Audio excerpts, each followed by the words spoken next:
안녕하세요. 세션 세 번째 AI 기반의 비정형 데이터 분석 사례를 진행할 이지현 선임연구원, 임수연 선임연구원입니다. 이번 세션에서는 금융산업의 3D 도면 활용한 유사 이미지 분석 사례와 엔지니어링 비즈니스에서의 텍스트 기반 기술 문서 분석 사례를 발표하겠습니다. 먼저 제가 금형 유사 이미지 분석에 대해 먼저 발표하겠습니다. 이번 발표는 금형 산업에서 이미지 분석이 왜 필요한지, 그리고 어떻게 구현했는지, 현재 어떻게 사용하고 있는지에 대해 설명드리도록 하겠습니다. 먼저 금형산업은 제조업의 제조업이라고도 불리며 제품을 대량 생산하기 위해 만드는 틀을 생산하는 산업입니다. 국내 금형기업 중 대략 90%가 50인 미만의 중소기업인 상황입니다.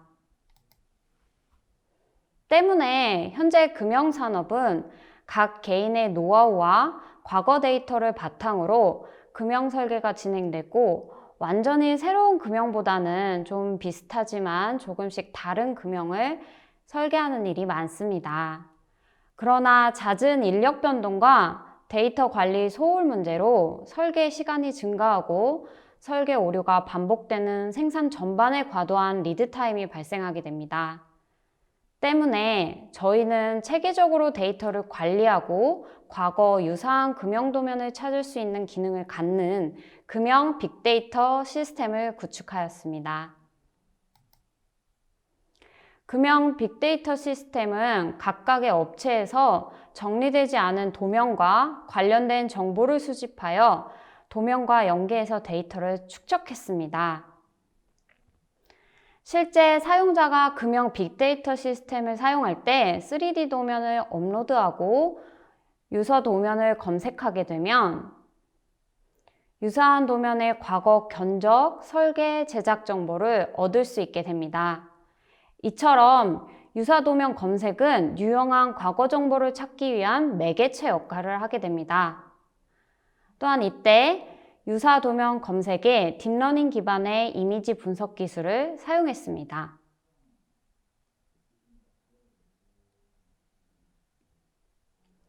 그럼 딥러닝 기반의 이미지 분석 절차에 대해 살펴보겠습니다.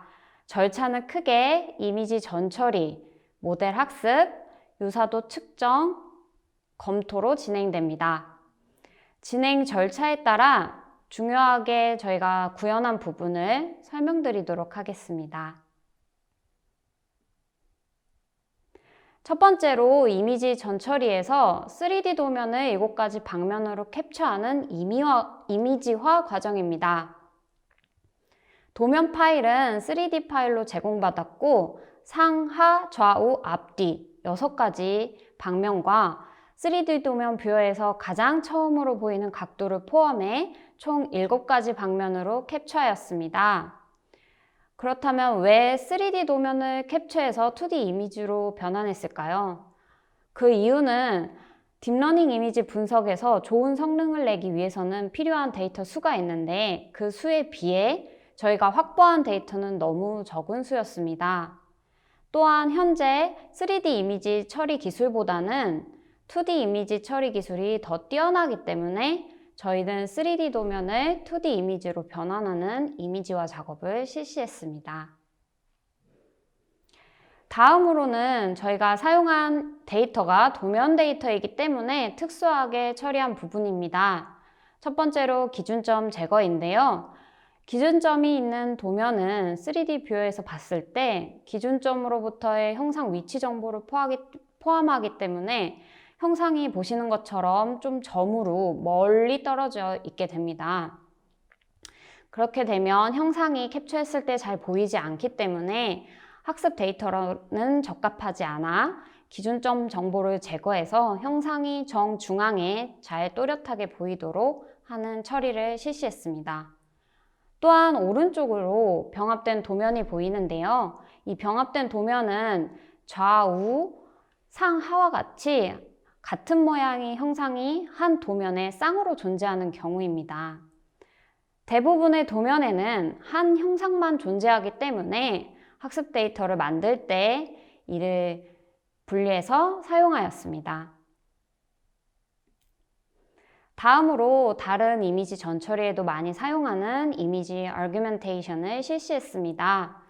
적당한 이미지 변형으로 데이터에 노이즈를 주기 때문에 학습 데이터를 조금 늘리고 오버피팅을 방지하기 위한 목적으로 실시했습니다.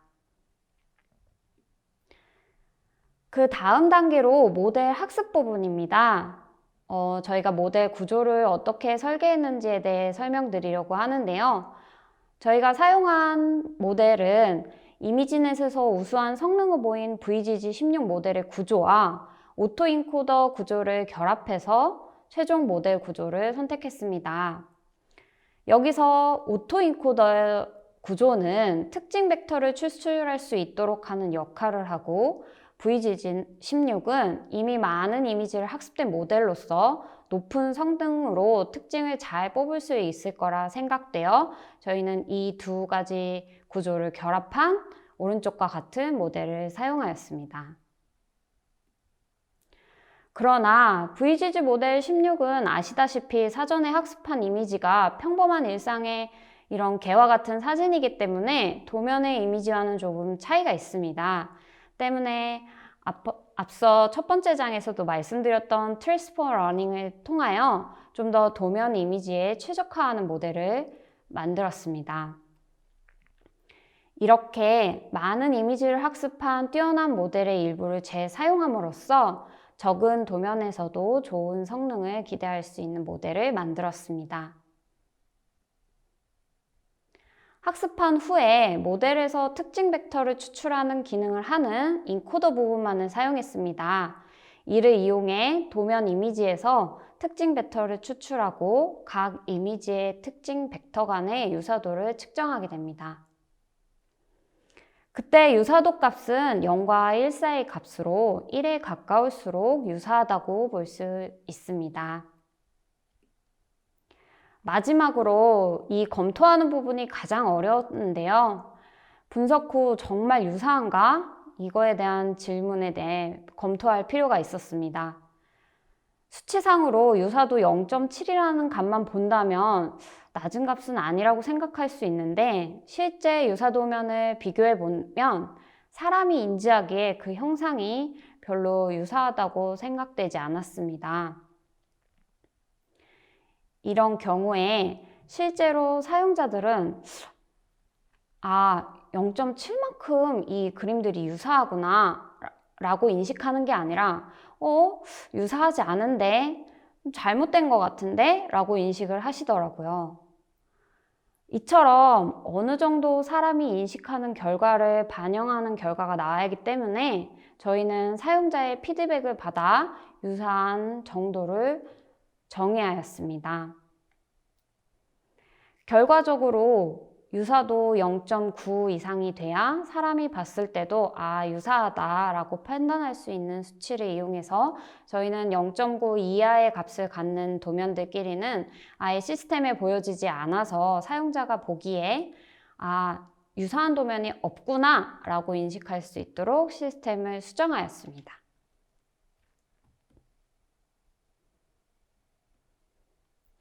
마지막으로 해당 동영상은 실제 금형 빅데이터 시스템 시연 동영상입니다.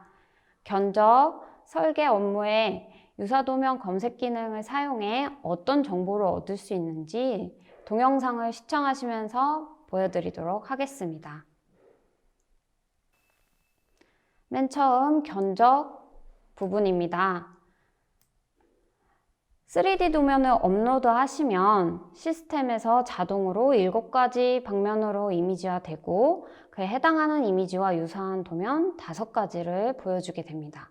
이때 옆으로 스크롤을 넘어가시게 되면 도면들의 견적과 실제 제작을 시에 사용한 제작가를 보실 수 있고 뒤로 넘어가시면 그에 대한 상세한 내용을 참고해 사용자는 기초 견적을 산출할 수 있게 됩니다.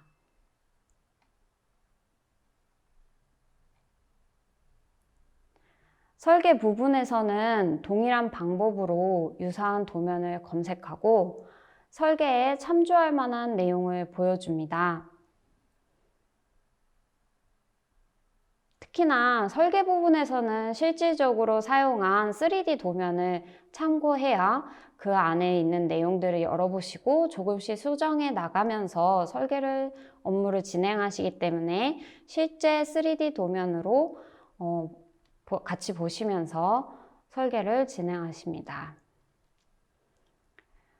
이렇게 금융산업에서 도면이 이미지 분석을 어떻게 했고 시스템화해서 사용자가 어떻게 사용하는지에 대해 설명드렸습니다. 이것으로 발표를 마치고 다음으로 임수연 선임연구원의 텍스트 기반의 기술문서 분석 사례가 발표드리도록 하겠습니다. 감사합니다. 텍스트 기반의 기술문서 분석에 대해서 설명을 시작하도록 하겠습니다. 인공지능 임수연 선임입니다. 설명은 왜 필요한가, 어떻게 구현했나, 어떻게 사용을 하는가 이 세 가지의 부분으로 진행을 하도록 하겠습니다. 첫 번째, 기술문서 분석에서 자연어 처리가 왜 필요한가입니다. 이번 발표에서 기술문서란 ITB 문서로 엔지니어링 산업에서 입찰 안내서를 의미합니다. 자연어 처리는 컴퓨터에게 단어, 문법적인 지식을 알려주어 컴퓨터가 사람의 언어를 해석할 수 있도록 하는 방법입니다. 기존의 산업에서는 이러한 입찰 문서의 리스크를 전문가들이 읽어보고 검토하였습니다. 그런데 AI 기술의 발달로 전문가들이 읽고 파악했던 문서를 컴퓨터도 읽고 해석할 수 있게 되었습니다. 따라서 전문가의 리스크 지식을 컴퓨터에게 학습시켜 효율적으로 계약 문서를 검토할 수 있게 되었습니다.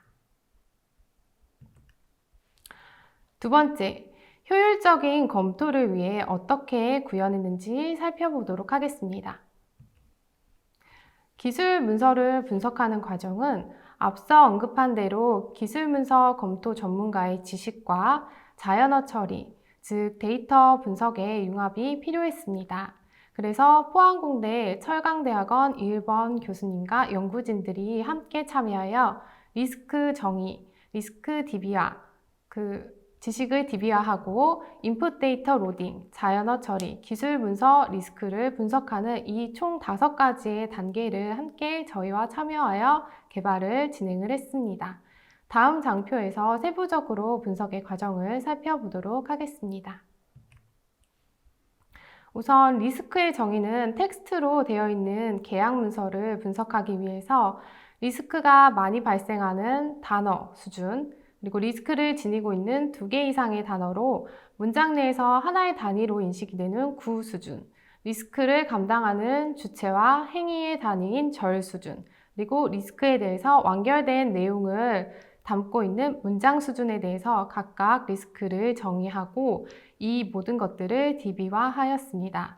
예를 들면 리스크 단어의 리스크 기준 어휘집과 리스크 분류 체계로 구조하여 DB를 구축하였습니다. 그 다음은 기술문서 데이터 로딩에서 주목할 수 있는 부분만 설명을 드리면은 파서와 OCR 기능을 저희가 개발했다는 것입니다. 우선 파서라고 하는 부분은 특정 문서에서 데이터들을 추출할 수 있게 만든 것이고요. OCR이라고 하는 것은 이미지에서 문자를 추측하여 예측하는 것입니다.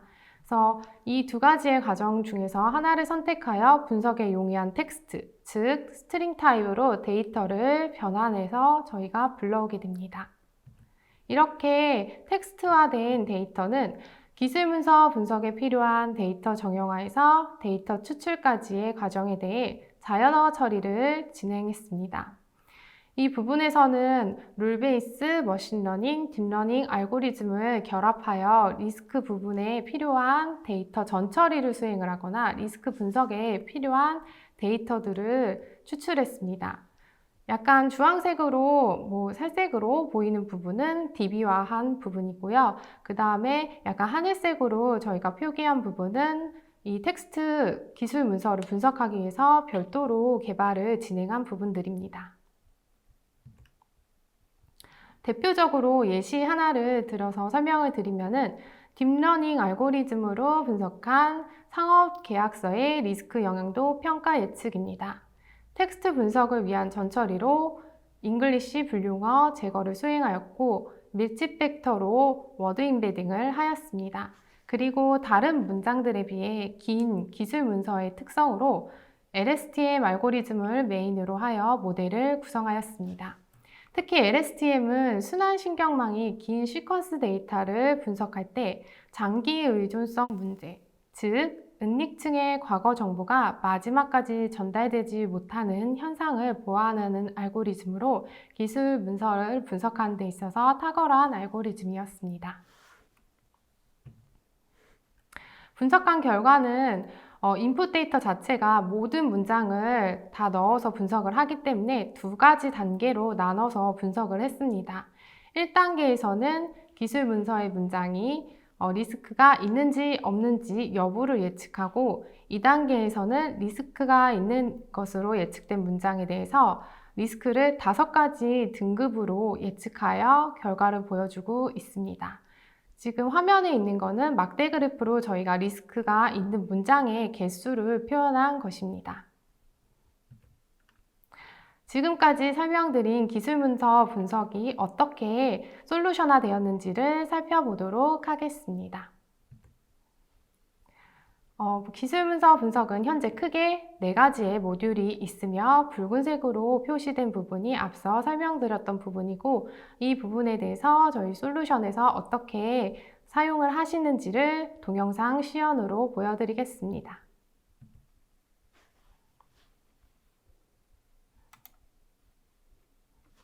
첫 번째 PDF 정형화 부분입니다. 현재 4가지 모듈 중에서 가장 앞에 있는 PDF 정형화 메뉴를 선택합니다. 파일을 업로드하는데요. 기술 문서들은 대부분 PDF 파일이기 때문에 저희가 업로드하는 파일은 PDF로 업로드를 하고 있습니다. 좌측에 업로드된 PDF 파일을 직접 화면에서 확인을 할 수가 있으며 지금 현재는 100페이지가 넘는 PDF 파일이기 때문에요. 좌측에 전반적으로 어떻게 구성되어 있는지를 간단하게 살펴볼 수 있는 메뉴와 특정 페이지로 가는 메뉴 부분도 있습니다. 메타데이터에서는 사용자라든지 아니면 수정일이라든지 이러한 것들을 직접 사용자가 입력을 하고 향후 데이터를 추출해서 사용할 때 이 데이터들이 같이 입력됩니다. 예시로 본문의 22쪽에 해당되는 데이터를 정형화해 보도록 하겠습니다. 이 부분은 데이터를 분석하는 데 불필요한 부분의 데이터를 제거하는 것으로 현재는 꼬릿말 부분을 제거하고 OCR과 파서 중에서 파서로 분석을 실행하고 있습니다. 첫 번째로 보는 것은 텍스트 형태이기 때문에 화면에서 드래그가 가능하고 다운로드를 받아서 다른 분석을 사용할 때 이 부분의 데이터를 활용하실 수 있습니다. 다음은 정형화된 부분을 보여주는 것으로 특정 목차에 대해서 필터를 걸어서 데이터를 확인할 수도 있고 다운로드 받아서 활용을 하실 수 있습니다. 이 부분은 CSV 파일로 다운로드가 되기 때문에 분석에서 직접 바로 넣어서 사용을 하실 수도 있습니다. 다음은 앞에서 작성하였던 메타 데이터 부분과 그 다음에 정형화되었던 데이터 이 두 가지를 엑셀 파일로 다운로드 받아서 활용할 수 있는 부분이고요. 또 이 데이터를 향후 다른 분석에 인풋 데이터로 넣고 있습니다.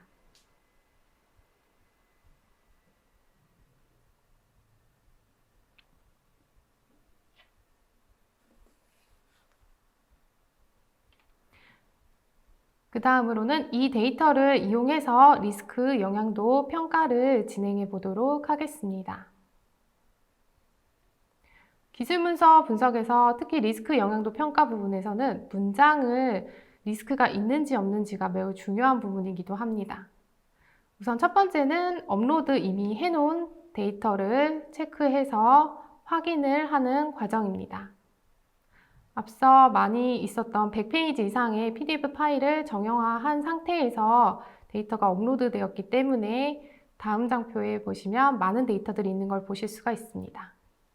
지금 이 부분은 LSTM으로 리스크의 여부와 리스크가 있다라고 예측된 데이터를 리스크 5등급으로 예측하는 부분입니다. 그래서 오른쪽에 보면은 리스크가 있으면 true, 없으면 false, 그리고 리스크가 있는 경우에 대해서 레벨 1에서 5까지 예측한 결과를 볼 수가 있습니다. 그 결과물을 직접 엑셀 파일로 다운로드 받으셔서 확인하실 수 있고, 다른 담당자들과 전달해서 볼 때 이 엑셀 파일을 전달할 수도 있습니다. 그리고 너무 많은 문장들이 있기 때문에요. 한눈에 확인을 할 수 있도록 리스크가 있고 없고에 대한 막대 그래프, 그리고 있는 5개의 등급에 대해서 카운팅된 막대 그래프를 확인하실 수가 있습니다. 네, 동영상 시험 부분은 지금 이렇게 마치도록 하겠습니다. 이상으로 텍스트 기반 기술 문서 분석 발표를 마치고 세션 3에 대한 질문, 질의응답 시간을 갖도록 하겠습니다. 우선 제가 질문 올라온 것들 중에서 제가 이지연 선임님께 먼저 질문을 드리도록 하겠습니다. 이미지 넷에서 우수한 성능으로 학습된 모델이 많은데 VGG16을 선택한 이유가 있으실까요? 네, 이미지넷에서 우수한 성능을 보였던 레스넷이나 구글넷이나를 저희도 사용해 보았고요. 또 단순히 레이어를 늘려보는 실험도 했었는데요. 레이어가 깊거나 그 구조가 더 세밀하다고 해서 저희 쪽에서 좀 더 성능이 좋았다 이런 부분이 없었기 때문에 기타 효율성을 따졌을 때 VGG 모델이 제일 적합했기 때문에 VGG 모델을 선택해 사용하게 되었습니다. 다양한 시도를 하시고 가장 효율적인 모델을 선택하신 것 같습니다. 그럼 두 번째 질문으로 발표 자료에 결국에 인코더 부분을 사용해서 특징을 추출하고 있는데 그럼 디코더 부분은 왜 필요한지 궁금합니다. 네, 디코더 부분은 반드시 학습할 때 필요한 부분이고요. 디코더 부분은 추출한 특징으로부터 복원한 이미지와 실제 인풋 이미지가 동일하도록 이렇게 비교하면서 최대한 동일하게 복원되기 때문에 그때 역전파하면서 가중치를 업데이트하면서 이렇게 그러한 역할을 하기 때문에 디코더 부분은 반드시 필요하다고 볼 수 있습니다. 그럼 마지막으로 세 번째 질문을 하도록 하겠는데요. 혹시 이 모델을 학습하는데 시간이 얼마나 소요됐나요? 네, 이 부분을 궁금해 하시는 분들이 굉장히 많았어요. 저희는 리눅스 서버를 사용했고요. 그 리눅스 서버에 P40의 GPU 2대 환경에서 한 에폭을 돌리는데 대략 6시간 정도 사용되었습니다. 자, 그러면 제가 임수연 선임님께 질문 3가지 드릴게요. 첫 번째로 기술 문서 데이터를 로딩할 때 파서와 OCR을 같이 사용했는데 그 이유가 있을까요? 우선 저희가 이 두 가지를 사용을 하게 된 것은요. 기술 문서라고 하는 문서의 특징이 거의 100%의 데이터를 정말 잘 추출을 해야 됩니다. 왜냐하면 숫자 단위들 같은 경우에는 수치가 조금만 변해도 기술 분석을 하는데 성능이 많이 떨어지기 때문에요. 거의 이제 그대로 데이터를 가지고 올 수 있는 파서를 먼저 사용을 하고 그 다음에 파서로 안 되는 PDF 파일에 대해서 OCR로 데이터를 추출해서 갖고 오는 형태로 이 두 가지를 같이 병행해서 사용하게 되었습니다. 아, 파서와 OCR을 같이 사용한 이유가 거기에 있었네요. 자, 그럼 두 번째로 질문 드릴게요. 기술 문서 분석을 할 때 다른 텍스트 분석과 다르게 주의하신 점이 있을까요?